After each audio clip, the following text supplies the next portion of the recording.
Hi, my name is Munir Rahikal. So based on our study, there are few actions that proponent companies should take into consideration. First action is trademark registration, where they should consider register their company name, logo, and any product names including the Mystic Solution Suite as a trademark. This will help establish the brand recognition and prevent others from using similar names or logo in a way that could cause confusion in the market. Next action is by establishing employee agreement. To ensure that proponent retains ownership of the intellectual property affected by his employee, it's important to have a comprehensive employment agreement in place, which is NDA, or known as non-disclosure agreement. This agreement should include clauses that state any work related with the scope of employment belongs to the company.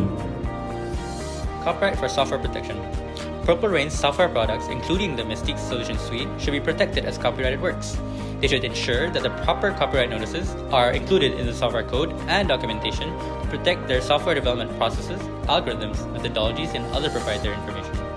Patent consideration. While software patents can be complex and challenging to obtain, Purple Rain should consider whether any of their software innovations are eligible for patent protection. Consulting with a patent attorney can help determine if any aspect of their software qualifies for patenting.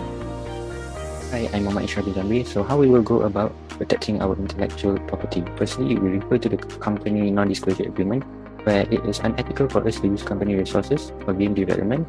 If we still want to use them, we should seek permission first, otherwise there's no ethical code that is breached. Next is we seek for advice and approval, where we approach the company that creates the Happy Bird game regarding our works and to verify that there is no conflict of interest. If required, we seek for attorney's advice of the case. And again, we should seek authorization from our own employers. Hi, my name is Keshav Kiswat. So, what other ways are there to protect our own intellectual property, which I think we should always? So first, registering copyright. If there's no conflict of interest with the Flappable company, and once our game is complete, we will consider registering for trademark and copyright. For example, through my IPO, to ensure stronger legal protection in case of infringement. Next, open source components.